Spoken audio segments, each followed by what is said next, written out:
Thank you for joining us today. Today we are very pleased to host Professor Renata Salecl here at the Beykoz Üniversitesi. This is the event that we are co-hosting with Istanbul Political Research Institute. Thank you very much to them too.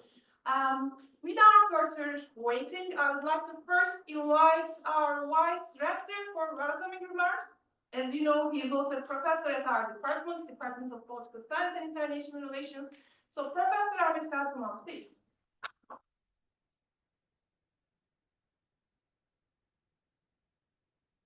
Well, good afternoon, everyone.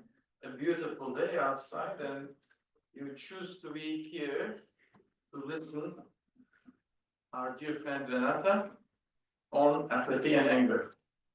We are thoroughly going through very interesting times, and very interesting times is not a good thing. I don't know if you ever heard about it, but when the Chinese really don't like you, I mean really, from the bone marrows don't like you, they wish you live in interesting times. And some Chinese has cursed the people of our day and age very deeply and I would say trustfully. And it touched all our lives. Now, democracy is a very fragile kind of a regime. We often take it for granted, especially in the geography, which is now known as the West with the capital W. However, democracy is also a type of regime that inhibits and lives with a co-conspirator of sorts, if I may, which is populism. It naturally feeds populism, and populism naturally feeds into democracy. And that creates a dynamic where people are usually and very easily swayed away at one point or another, living in a democracy, even seemingly ununderstandingly, to a regime that fed on the populism that I have just mentioned and turned into an authoritarian one.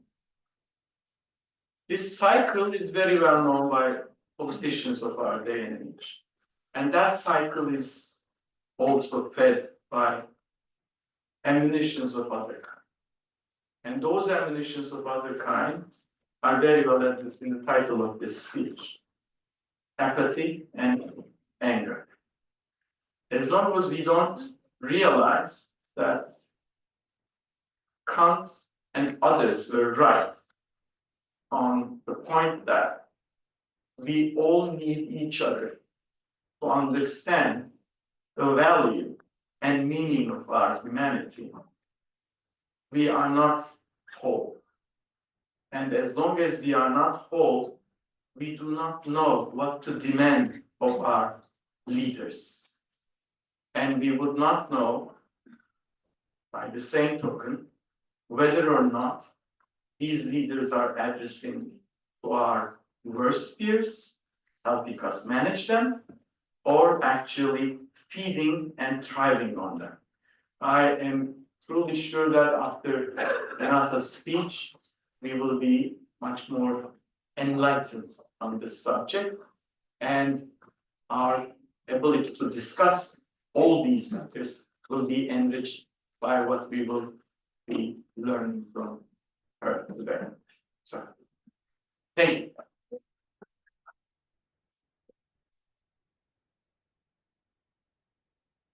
Thank you, Ahmet Hocam. And secondly, I would like to invite my dear friend and also director of the Istanbul Political Research Center. She is also our member of our advisory board at the department. We are co-organizing this event together. Selvi Korkmaz.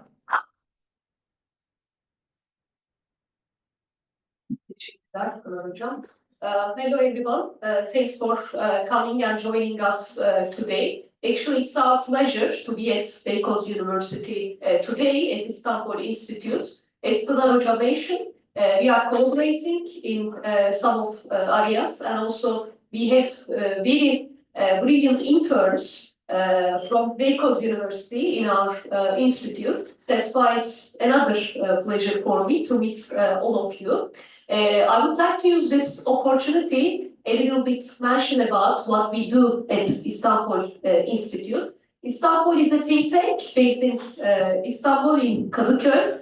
We are working in 3 thematic areas: development, democratization, and foreign policy. What we basically do is trying to understand Turkey's basic main problems via research, and then translate them into policy proposals and communicate with politicians, journalists, experts, diplomats, to make sure that in somehow they will be influential in policy production.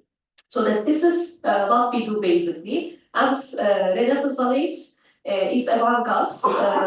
We are very happy to host her in our institute as part of our SOS for Democracy Horizon EU project. Istanbul is part of this project. It's a consortium including 10 different institutions, including universities like Boğaziçi University, Özyeğin University in Turkey, and other universities and institutes from different countries. And now, as Ahmet Hoca mentioned, that we are in a very critical times in all around the world, and we describe these times with sometimes different words: the age of anger, the age of anxiety, and now apathy is a very popular topic. But behind this usage of popularity, actually today I'm also here to learn more about this apathy concept.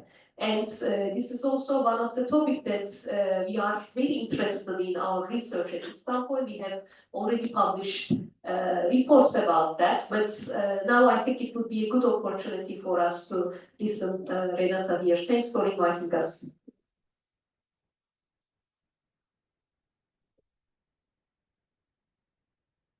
Thank you, and you can find some of this report outside. They brought us for you guys. And also, before going to main point, where is Berna?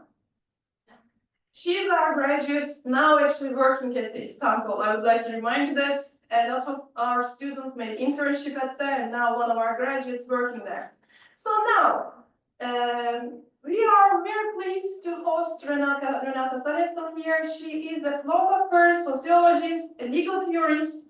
She is now working as a senior researcher at the Institute of Criminology at the Faculty of Law at the University of Ljubljana, Slovenia. And also she is a professor at the School of Law at Birkbeck College, University of London. She is now in Istanbul as a visiting researcher at Istanbul Institute. Her books have been translated into 20 different languages, including Turkish. Her 3 books are translated into Turkish, published by Metis Publications. If you have them with you, maybe she will sign it for you today. We don't know. Yes, some of you do. Great. Great opportunity taking. So now, she's here with us today to talk about apathy and anger in today's time. So, here. Very much.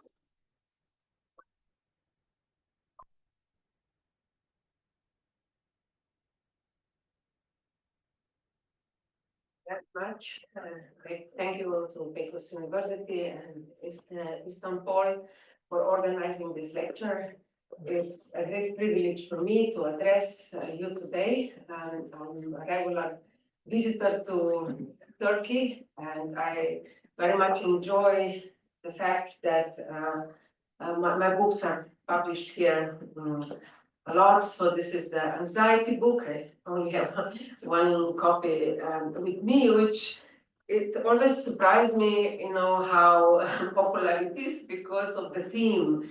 And a few years ago, I was invited here to a big conference at Brand Week. They organized also some book signing of me, and I was signing at that time 3 books, and everyone was buying the anxiety book. And I was so surprised. There were like a lot of girls who came to buy this anxiety book, and quite a number of them were from Istanbul University Department of Pharmacy. And they had a book club. they invited me to come to speak for like half a day about anxiety. They put like a red carpet. It was like a big thing they organized when I came there. And I thought that maybe they are interested to sell more anti-anxiety drugs. Because like I was studying, I have never been invited to the Faculty of Pharmacy, But actually, no, they were interested in actually how to deal with anxiety in today's times, and especially this was just like after the pandemic, how to deal with the pandemic.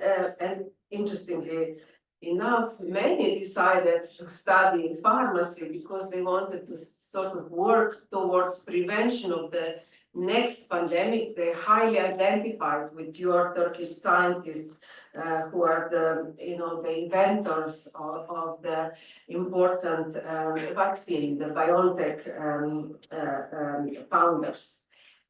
So, in the next few months, I have 2 more books coming out here. One by a psychoanalytic publishing house, Axis. It will be called like Running on the Spot. What does it mean in neoliberal society, where we appear to be constantly striving for success, for change, but actually we are constantly, working hard, driving ourselves crazy with the idea of productivity, and then, in some way repeating constant cycles of suffering. And the next book is coming out next year by Metis again, and it will be called The Age of Rudeness. Why, the social relationships today became much more rude. I'm not speaking about direct violence, I'm speaking about rudeness at the workplace, on the streets, in families and so on. So here I'm very much interested also about the changes which my Turkish friends are saying to me are happening also in Turkey in regard to the increase of rudeness. So I will share with you now the ideas of one of my next books, which I'm writing about the apathy and anger in today's times. So I was raised in the former Yugoslavia under the socialist regime, where, I never remember anyone speaking about apathy. Like the idea was that we were building a new society. There was this optimism, maybe similar thing happened here after the Atatürk. And yesterday I saw, a lot of people on the streets singing, kind of it looked like a revolutionary songs. I didn't understand Turkey, but there was a lot of movements with the flags and so on. And we were living also in this kind of times of building social cohesion in former Yugoslavia, with the idea of brotherhood and unity, the ideal of a future society, and so on. So although people struggled, they worked hard, no one spoke also about burnout. So that's like another concept which exists only now and didn't exist before. Now, after the collapse of this regime in the early 90s, my countries went through quick privatization, to very quick sort of like acceptance of the ideology of capitalism, the quick process of democratization and so on. And slowly then also this ideology of choice, individualism, everyone is there to win, became like a dominant ideology. You could see this change in ideology even in sports. Like, I'm not a big sports person, but like I remember when my father was competing at his company. He worked for an electricity company, and they had like every year competition in skiing, and he was not such a good skier, so he always ended up last, in the competition. But I was very happy when he was last, because he came home with a lot of good sausages, like the salami, very tasty, and that was like a present for him daring to participate, because the idea was that you need to participate to be part of the community. It was not about winning. Now we are living in times where only the gold medal counts.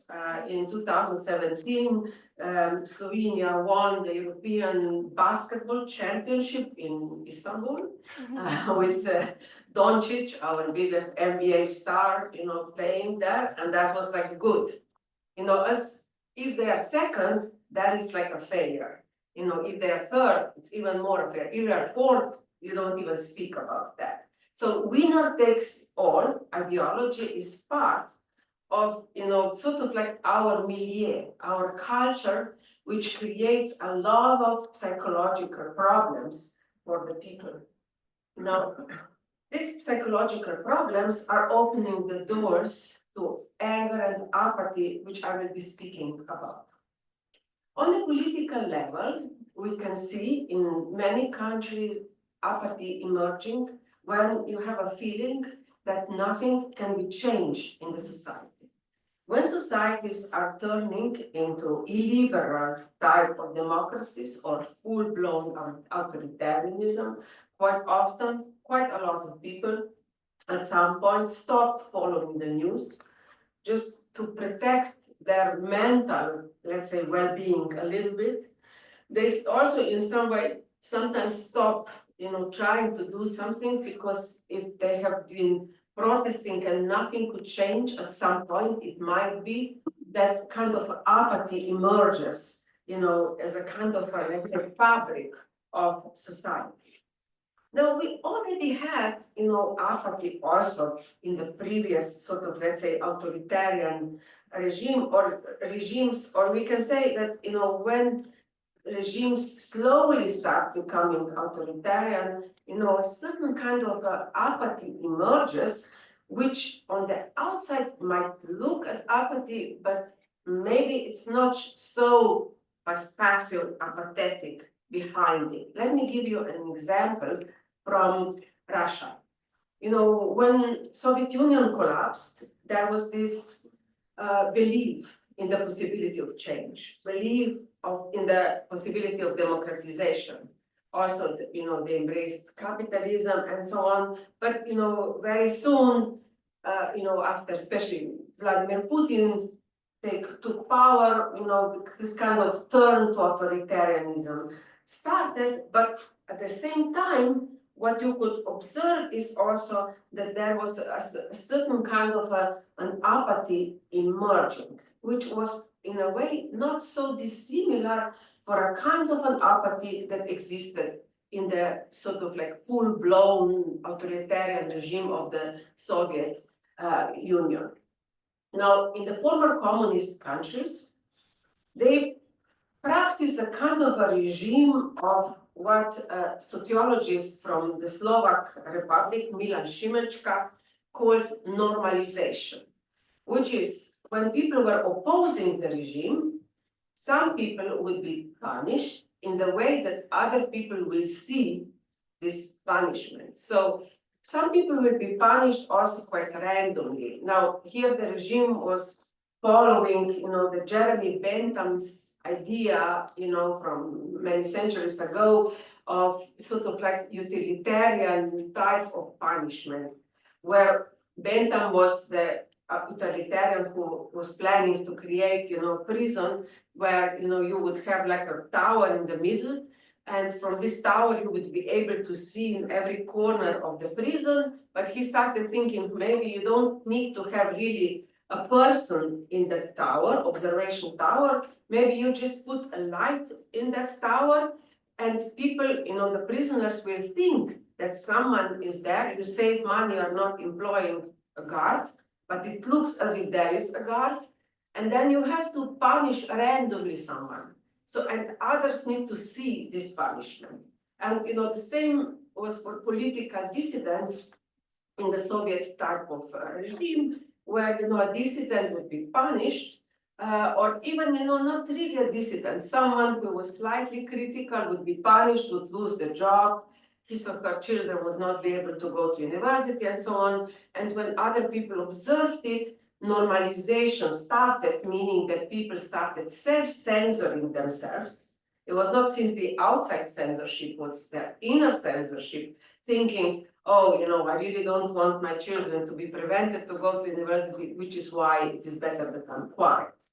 So this was like a passivity, which like on the outside, it looked passivity, people were still angry, people were still opposing the regime, but on the outside, they just behaved as if, you know, they just don't want to deal with politics. And, you know, Václav Havel, the former, you know, late president of Czech Republic, wrote in the 70s a very interesting little vignette published in the book The Power of the Powerless, where he speaks about a greengrocer who every 1st of May in, you know, the former Czech Republic and other socialist countries too, you had to put a flag, a communist flag, a state flag into the window of your shop.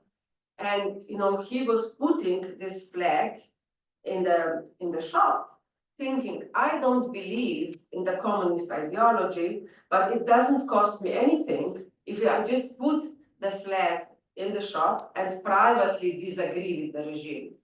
And Václav Havel said, you know, actually the regime wanted nothing more than that. The regime was not interested in his private thinking. The regime was interested in the public expression of the support for the ideology. So the fact that he kept quiet about his disagreement, but put the flag in, was enough for the continuation of the regime. Now, Václav Havel, in his time, had quite from today's position, an utopian thinking that if people in the future start living in truth, well, would be able to openly say, I disagree with the regime, the change will happen. No, we know how far we are from this utopian idea, especially, you know, in time of fake news and so on, where we basically can't even agree among ourselves about facts, what is truth and what isn't. So going back to this apathy that starts emerging in society, it is interesting to quote a late Russian sociologist who was one of the first studying opinion polls in Russia, Yuri Levada. He wrote a couple of decades ago already that in the post-Soviet time, you know, when he was analyzing people's attitude towards power, he said you could see a similar outside passivity, which actually was in a way covering private activity. So what he said was in the former regime, it was already like known that people would look passive, normalized on the outside, but actually they were very active in finding the holes in the system, cheat the system, you know, trick the system, you know, sort of like just find, you know, some little benefits for themselves. So he said these apathetic people are actually privately very active in this system, cheating the system. They're very resourceful. So he said with, you know, regime after the collapse of Soviet Union becoming, you know, sort of the presumably democratic and, you know, more and more, of course, turning into authoritarianism, this passivity also on the outside often looks that people are apathetic, but people became very resourceful also then, similar as they were before, in, you know, cheating the system, not paying taxes, gray economy, you know, sort of, they became quite immoral, he says, and cruel also in somehow. They were also envious of others who succeeded, not because they respected them. It was, success was not something you respect, you were rather envious because you feel that they were better fraudsters than you were. So those who became rich, you know, they were better in cheating the system than a normal person was, who was cheating just a little bit, like in his or her daily life.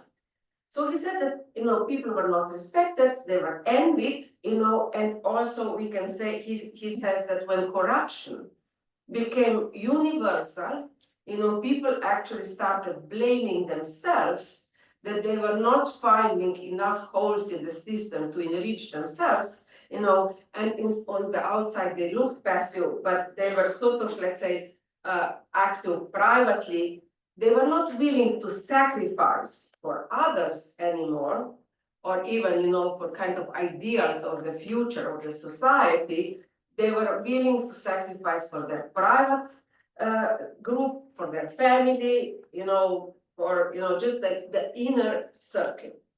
So political apathy in authoritarian regimes and, you know, illiberal regimes, the ones who are turning into full-blown authoritarianism, is quite often also present at the time of the elections, which is why some authors are speaking about kind of competitive authoritarianism. On the outside, it might look that elections are free, but in reality, you know, the opposition is prohibited or prevented in a variety of ways to participate in it. And often voters become apathetic because actually they do not believe that opposition has the chance to challenge the regime, which is why many abstain from voting. Now, in post-socialist countries, as I said, capitalism introduced also another type of apathy, which is, you know, very present in also other neoliberal societies. With this ideology of, you know, everyone can make it, the idea is that sort of pretty much you are, you know, sort of constantly blaming yourself for your failures. I analyzed that in depth in my book, Tyranny of Choice, where my idea is that the idea that everything is in your hands pacifies you in such a way that you're constantly anxious and self-critiquing for your failures, although, you know, if you look globally, you did not really have the chance to succeed because of the economic situation in which you were born, or, you know, other obstacles that were beyond your control. Now, apathy often becomes also linked to certain nostalgia, disappointment, sometimes idealization of how life was before. And that happens, you know, in many countries when you have a kind of a fantasy of warm family life from the past, which often was quite aggressive and violent if you look deeply into it, but you might glorify it.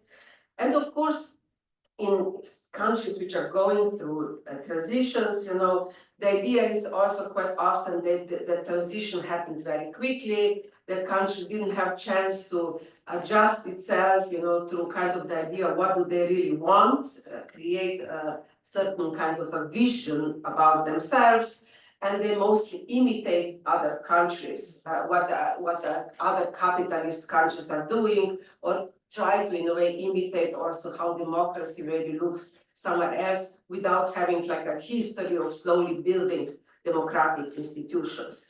Now, this was one of the criticism coming from two political scientists about post-socialist countries, Ivan Krastel and Stephen Holmes. Krastel is a Bulgarian political scientist. Stephen Holmes is a US-based legal theorist. They wrote a very interesting book called Where the Light Gets In, where their idea was that countries in the post-Soviet part of the world were just imitating other countries in regard to capitalism and the idea of democracy. I'm a little bit critical of this idea because my idea is actually that neoliberal capitalism relies on the idea of imitation. In a way, also this idea of choice. Fake it until you make it. You know, basically you're supposed to pretend that you are already successful, dress up as if you are a successful businessman, and maybe success will come. These are sort of parts of ideologies which we have been sort of bombarded with. And, you know, interestingly, of course, in the domain of psychology, we have had now quite a lot of discussions in the last few decades about the psychological problems of people who have so-called imposter syndrome. Those of you who are studying psychology probably know in the 70s, two American psychologists, Pauline Clance and Suzanne Imes, started writing about women suffering from the idea when they, let's say, succeed, that they are not good enough. Let's say a woman finishes a good university, gets a good job, but then she's constantly afraid that people will see behind her, let's say, outside signs of success, and will see that she's just faking it, that she's not as accomplished as she looks. And they called this an imposter syndrome.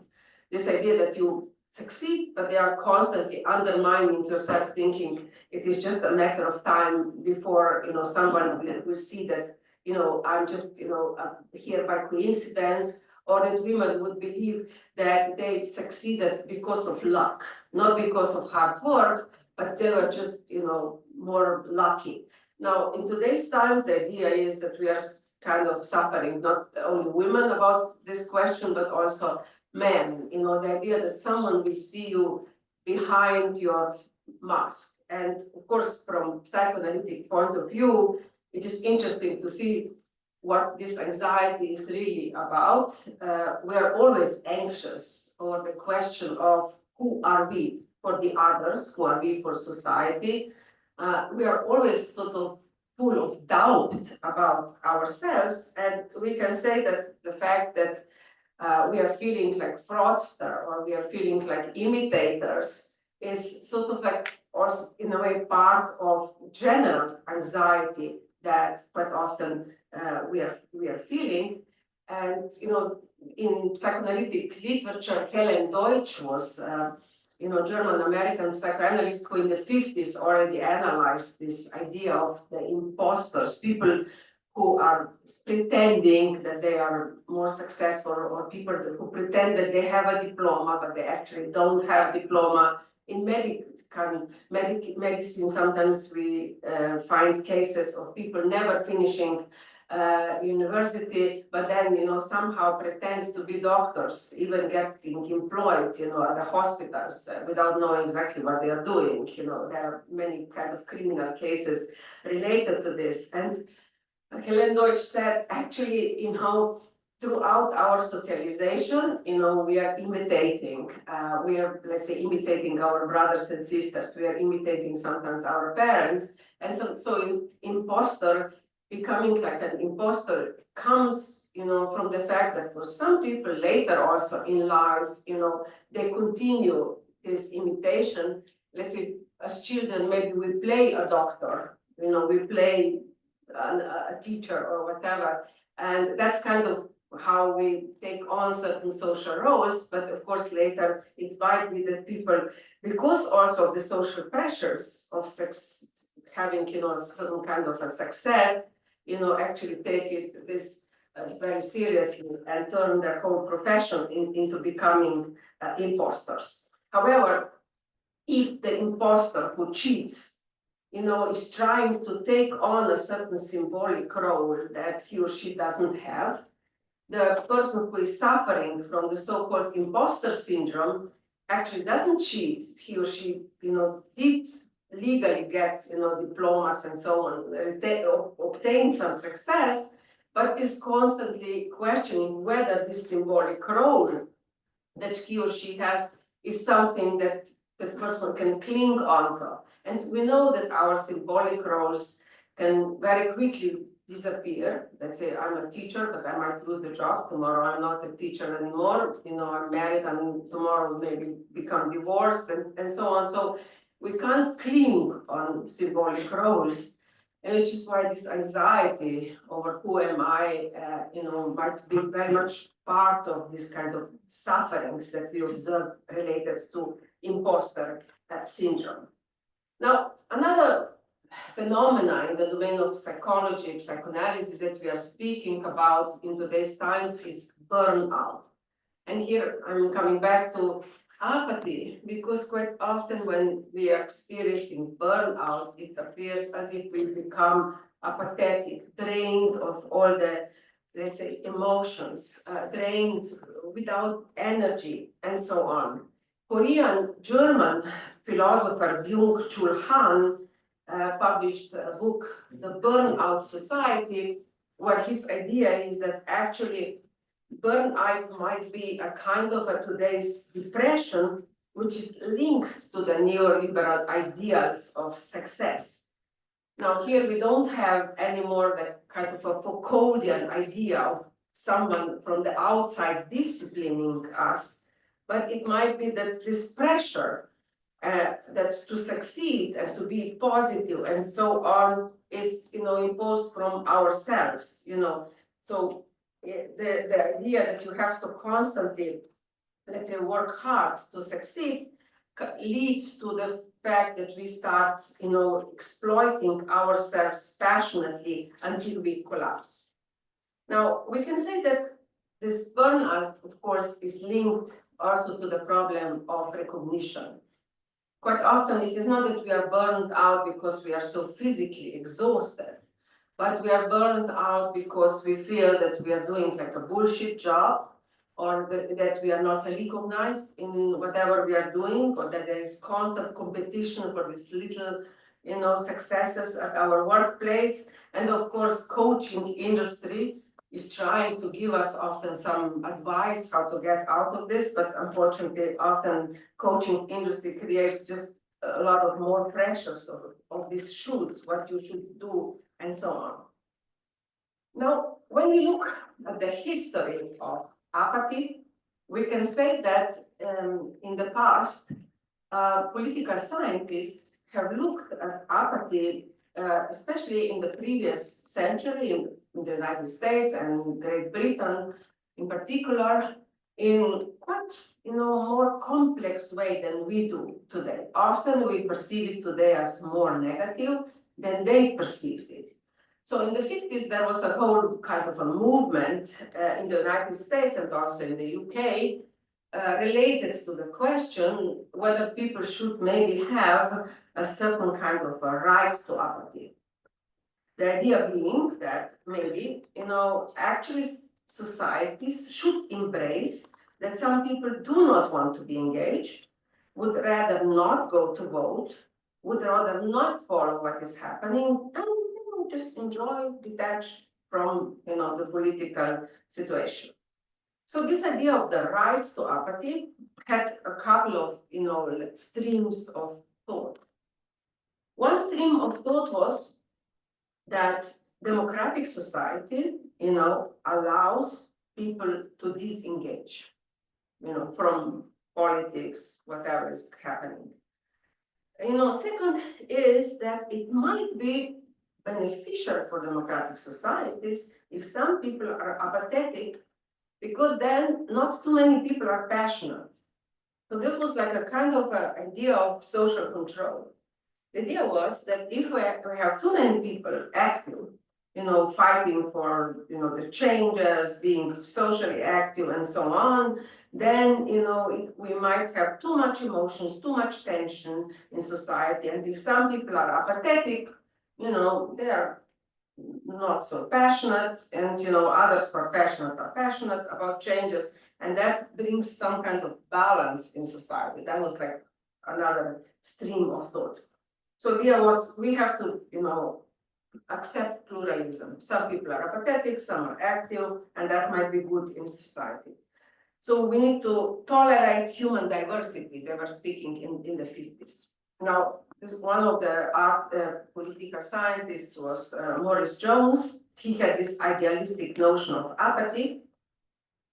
And, he was very quickly criticized that he perceived that apathy was distributed in a way equally in society. As if, lower classes and upper classes are equally apathetic. Now, Maurice Jones's, idea didn't go into class analysis. And, the critics of his ideas said that, quite often it is the lower classes who are apathetic, and the upper classes are very active to keep power in their hands. So apathy, when we speak about the benefit of apathy, it might be actually that the upper classes really like that lower classes don't wake up from their apathy to challenge the imbalances in society in terms of political power, but also economic powers. Now, of course, the question was also, even at that time, does society necessarily become more democratic if people wake up from apathy? And of course not, because if we look at the German elections in 1933, when the Nazis came to power, actually during those elections, the turnout was 88%. So you can have a very high turnout, people are really active, politically, but they change the society, they choose the society to go into the worst type of way. So the defense of apathy in some way was also linked to the idea, that actually apathy shouldn't be perceived as some kind of a mental illness, because among psychologists, the idea was also whether actually apathy might be perceived as something that psychiatry should deal with, or should it be part of the DSM? That was one of the discussions, where people who are totally passive, apathetic, might be perceived as someone that psychiatry should sort of engage with. Now, in today's times, we can say that what we observe are various new types of apathy.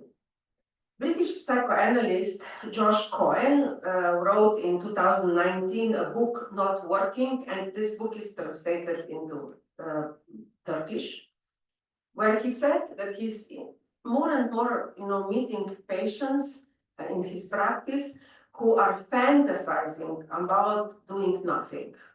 He said during the day, these patients are working very hard in their jobs, but then, they fantasize that they would like to do nothing, just lie on the couch, like be in a kind of a bliss of catatonic state, where they would read like one line in the newspaper for an hour, just literally do nothing. Now, we also observe, a new type of, let's say, apathy being linked to resistance in many countries around the world, where people are doing the minimum amount at the workplace. Now, this became sort of propagated during COVID, first in China, where people started, going into the state of passivity at the workplace. Workers in many factories were starting to embrace the laying low. You are lying low, you do the minimum so that they don't fire you, and nothing more. Now, here, in some way, they were, literally propagating this type of laziness as a kind of an individual, protest against the capitalist push towards them to work in a way more and more. Now, with the help of the social media, this became sort of this idea of laying low, or having, this kind of a passive attitude towards work became, sort of quite a, let's say, universal phenomenon. Tangping, they call it in Chinese, this kind of a passive resistance. Now, political scientists have also looked in the question of, is apathy today rising among the young? And actually they observe two types of approaches. One is that it might be that some young are more disconnected than others, not following what is happening in society and so on, and might be apathetic. But political scientists who were studying in Europe, a number of countries, they came up to the conclusion also that some youngsters actually might not be apathetic, but are feeling more alienated, meaning that they do not perceive that anyone represents their ideals, their desires, especially when they go to elections, which is why, let's say, maybe they boycott elections. So the idea that like no options that they have actually represents their views, and so these people would not be apathetic, more feeling like alienated. Now, so the apathetic, the type of apathy that we see today might be this kind of a silent resignation phenomenon, like the Chinese Tangping, might be a certain kind of feeling of alienation. And psychoanalysts are also observing a certain sort of attitude of the young in the United States, for example, they would see an apathy related to the kind of rebellion against the ideology which the parents are trying to transmit to the children about working hard to succeed. So American psychoanalyst Jameson Webster, wrote about a case of a teenager she had in analysis who has been fantasizing about moving to the countryside, having dogs, and just living a simple life, and didn't want to work in the school, was becoming very passive, although parents were pushing her, you have to go to good school, you have to work hard, you have to go to a good university, and so on. And Jameson Webster points out that the teenager was in some way appearing apathetic, but she was actually rebellious, because she said, actually, my parents did exactly what they are saying to me that I need to do. Have good grades, go to good school, and get a good job. They have done that. They have good jobs, and they are totally unhappy. Now, they come home from work, they're moaning, they're, criticizing, they're like really exhausted. Why would I want to follow their example? Why not move to the countryside and have a couple of dogs? Now, let me move to today's times and anger. So at the end of my book on the passion for ignorance, which came here published by Timas Press a few years ago, I was looking at a very strange phenomenon in the United States, which is people sharing fake news and conspiracy theories at that time it was still Twitter, now it's X, in which they actually do not believe. So researchers led by Michael Bank-Peterson analyzed 6,000 passionate users of Twitter who were sharing fake news and conspiracy theories. They interviewed them, and these people said, majority of them, that they are sharing fake news not because they believe in them, but because of the enjoyment they get from sharing. Now, it's very interesting what kind of enjoyment they get. First, they get anger on the side of the opposite group. Let's say that you are sharing fake news about vaccines causing autism, and people who disagree with you become very angry, and you get a recognition. They, write angry response, and you get very happy because you steer anger. On the other hand, you get recognition from your group, from your little circle, because they give you likes, reports, and so on. So we can say that this enjoyment in provoking anger is becoming part of communication online. We can say that here we are not having a kind of direct aggression, but we have sort of like an enjoyment in sort of like provoking anger, sort of like emotion, getting an emotional reaction from others. Now, anger might use aggression, but many times anger actually does not involve direct aggression. Now, British psychoanalyst Donald Winnicott pointed out actually that anger is very much part of socialization. And he said we shouldn't look at anger negatively, because when we are confronted with anger in our childhood, it is kind of important that we deal with it, that we also are able to live with it, that we are able to articulate it, that we are not simply pushing it aside. And he said, like, anger also emerges very early in our lives. A crying baby who doesn't get food from his her caretaker, with the crying becomes angry. So the crying becomes the first sign, we can say, of anger. Now, if the child, very rarely gets response to his or her crying, this neglected child, whose crying is not responded to, will later on develop different understanding of anger than someone who is angry and then, gets some response. So what might happen is that the child's anger becomes later somehow diffused, intensified, when the child, when becoming adult, research response in various ways from others around, trying, be feeling anger, but also trying to provoke anger. Now, Josh Cohen, whom I mentioned already before, just recently published a book on anger, All the Rage, and his idea was that actually anger, might be in some way something that, also shouldn't be kind of perceived too negatively. He said that in some way, the problem, however, with anger that we are feeling, the anger, especially that we have been socialized in, that is kind of never, let's say, responded to, this kind of diffused anger becomes something, that has no representation. It might be that becomes like a mute anger, some kind of an anger which is like shapeless inside us when we don't know what we are actually angry about. So this anger which eats us, but we don't really anymore know, what we are angry about, might be the most kind of a painful anger linked to potentially, in some cases, of being neglected or abused or not recognized.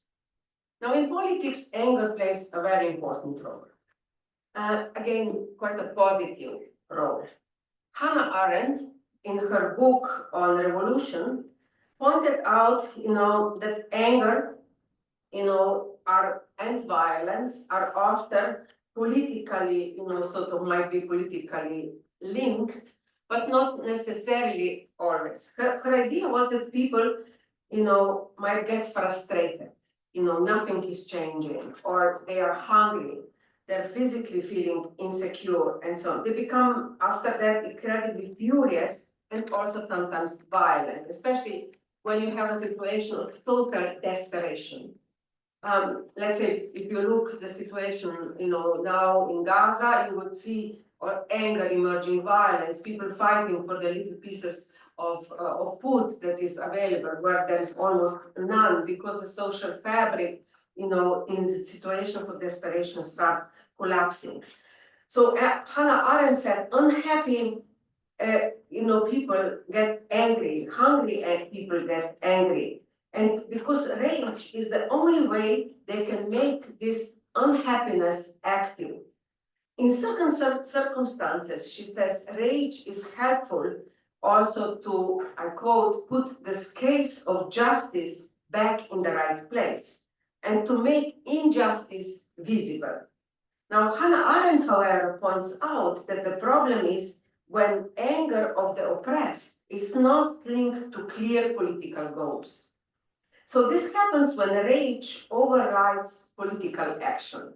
So Hannah Arendt's idea was that if revolt of those who are enraged is not tied to political ideas like justice, freedom, equality, rights, then anger, becomes, this diffused anger, which is not in a way catalyzing, political change, but can then lead much more to violence, which sort of go also against these ideas, let's say, of justice, equality, freedom, and so on. So her idea was that social anger can be beneficial for social change. People were angry when society is not going in the right direction, but it is important that it is tied to certain political ideas so that it can mobilize potentially social change. Now, anger today, unfortunately, rarely, in a way, leads to mobilization of radical social change towards kind of ideas of justice, freedom, equality, which Hannah Arendt was speaking about.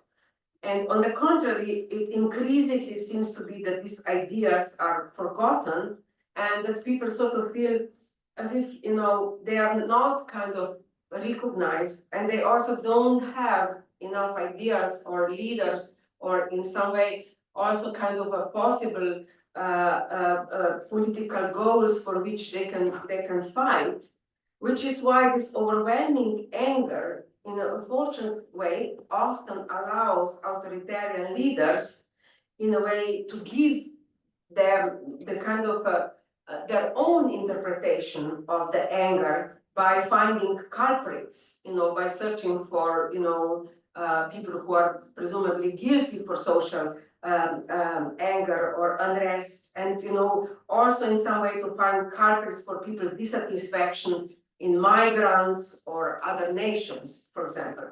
Now, but we should not forget that anger might also be killing people themselves.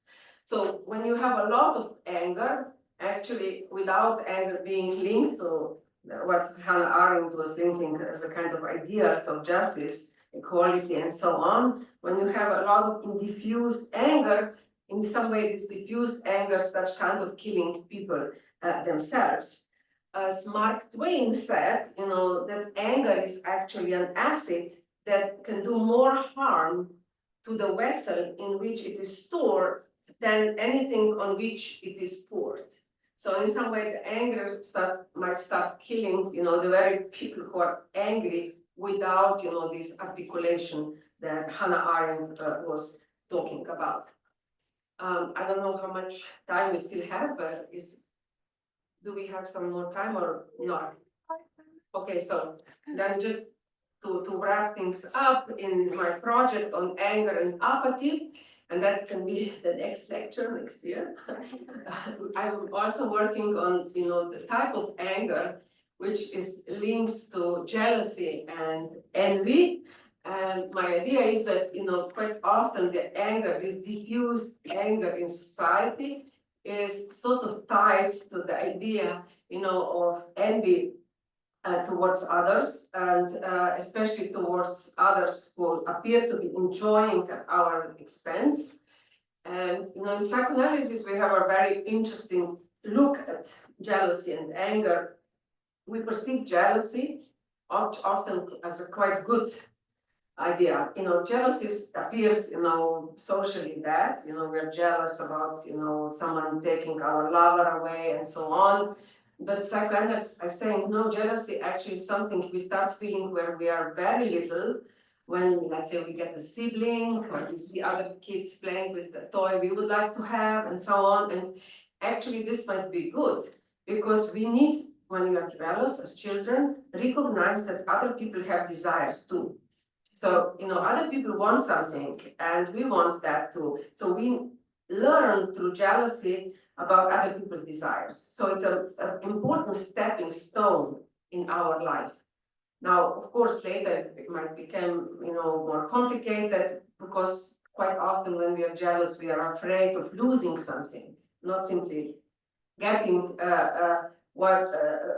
something new. Let's say I have a lover, I'm jealous of someone looking at the lover in, kind of too flirtatious way. It might be that I'm jealous because I'm afraid that this, what I have, will be taken away. So jealousy might often be more fear of losing.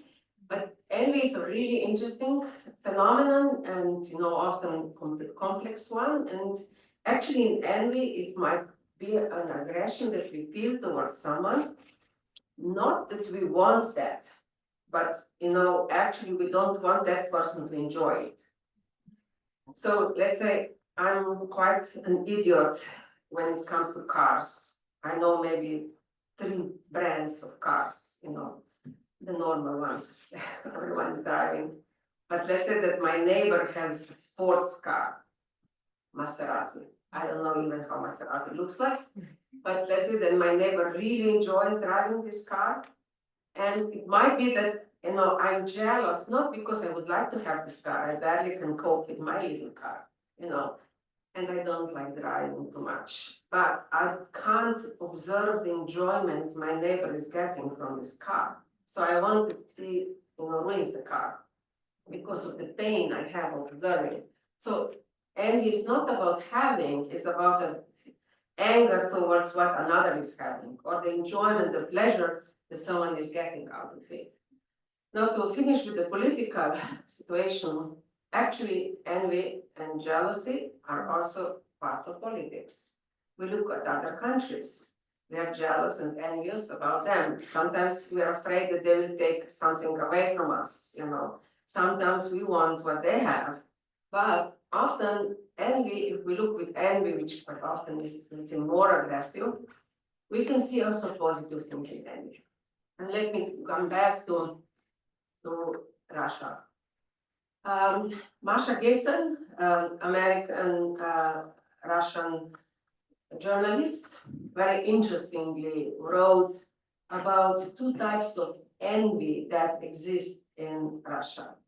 Now, just before going there, let me say that envy is very interestingly linked to colors. Often we say that someone is green with envy, or yellow. You know, if you watch the movie, you know, The Great Gatsby, you will see a lot of yellow car, a lot of gold. Yellow, you know, is that the sign of gold, something we envy with others. Don't want their enjoyment too much of that gold. Now, Masha Gessen says in Russia they have two perceptions of envy: black envy and white envy. And black envy is this envy: I want my neighbor's car to be ruined. But white envy might be a good envy, in the meaning of, let's say, that someone writes, you know, After Anxiety or Today's Anxiety or something book, and I feel this, I see this book and I'm really envious. I feel like, why are you writing so slowly your book? You know, like this person already has a book out, which might be a creative type of pushing me forward. It like motivates me. So she says that white envy is in Russia perceived in this way, a good, you know, motivating envy. And her idea is that actually after the Maidan revolution in 2014 in Ukraine, there existed a kind of white envy in Russia. When many Russians who were opposing the Russian authoritarian regime were looking at Ukrainians who, you know, overturned the Yanukovych authoritarian government, you know, he escaped to Russia, is still there. When they saw the Maidan protests, which succeeded, you know, in bringing, you know, elections and, you know, bringing democracy to Ukraine and so on, many Russians had white envy, hoping that such unrest, such uprising would also happen in Russia, where, you know, Putin was increasingly cracking down on the position and taking all the power into himself. So Masha Gessen said that uprising in Ukraine gave many Russians at that time hope of a possibility of change. Now, this hope was quickly, you know, lost in the next years. And, you know, more and more, actually, people started embracing black envy. And the attack to Ukraine in 2022 was, in a way, we can say, an explicit expression about this black envy. The fact that Ukraine was turning away from Russia, trying to build a democracy, independent culture and identity, was something that provoked incredible anger in Kremlin, as well as the fear that something like that could happen in Russia. And in conclusion, I just recently saw a very interesting film, Intercepted is called, a documentary done by a Ukrainian journalist who filmed in Donbass at the time of the attack. She showed all kinds of, you know, ruined villages. She doesn't show dead bodies, but she filmed this ruination. But she, you know, used the voices of people who were the Russian soldiers who were telephoning home to their mothers and lovers and sisters, speaking about what is happening in the front. And these were the intercepted messages, which she uses, you know, as a kind of a subtext of the film. And what is interesting in these intercepted messages is enormous envy. They are speaking about Nike t-shirts, you know, food they found in these poor villages. You can see images of poor villages, but the soldiers are speaking about their looting, what they are stealing what they will bring home to their wives, from cosmetics to clothes to whatever food they hoped to bring as much as possible. Their mothers and wives are telling them, do more killing, but also take everything that you can, you know. How come that they have had all these consumer objects that we don't? Now, you can see this envy coupled with incredible enjoyment also in violence, and also, you know, kind of enjoyment in fantasizing of mothers and lovers and so on about the violence that they would enjoy, you know, being part of. One of the most dramatic part of the film is when a son calls his mother saying, I don't know when I come back whether I will be still a recognizable person in terms of my psyche. I have done terrible things, killed so many people. And his mother says, oh, how I wish that I would have had the chance to kill someone. You know, good for you that you are doing all this, you know, getting rid of these people and so on. So what we see here in today's times is a particular kind of enjoyment, a particular kind of, let's say, I would say, aggression and anger, which I think is underpinning, you know, the regimes especially which are becoming more and more autocratic. And unfortunately, it appears that Hannah Arendt's, you know, ideals of linking anger to certain kind of just causes, the ideas of justice, freedom, and so on, is less and less, you know, a present and less a mobilizing way of kind of turning anger into something that might bring positive, let's say, more democratic social changes. Thank you.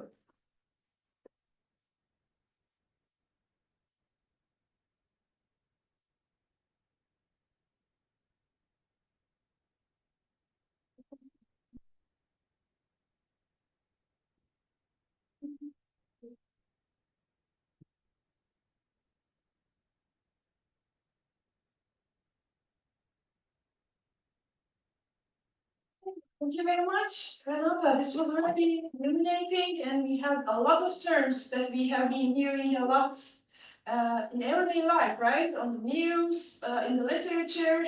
As political scientists, we are discussing like every kind of authoritarianism for the last 15 years. And you already mentioned competitive authoritarianism, illiberalism, full-blown authoritarianism, but also, luckily, we have a psychology department here, so you also touched upon their topics as well.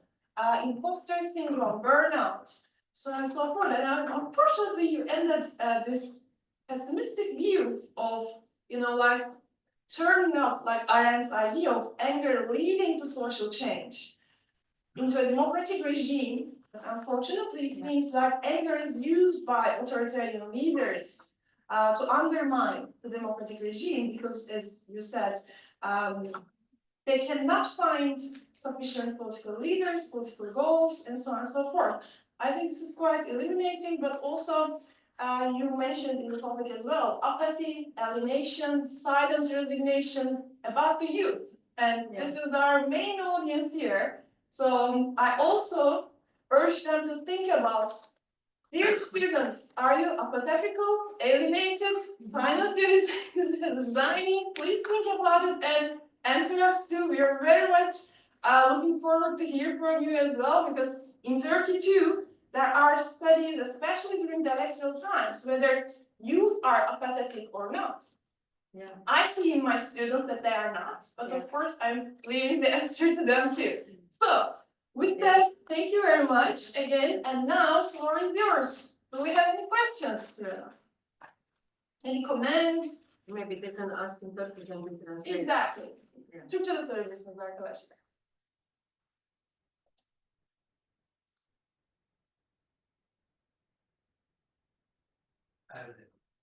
Yes, reason. Gidiyor mu oraya mikrofon?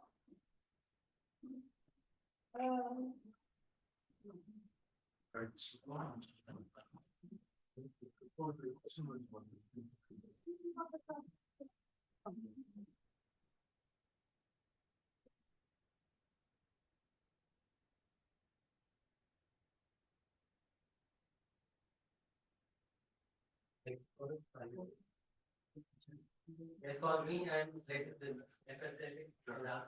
But I don't think it's open, this one. By the way, this one is our postgraduate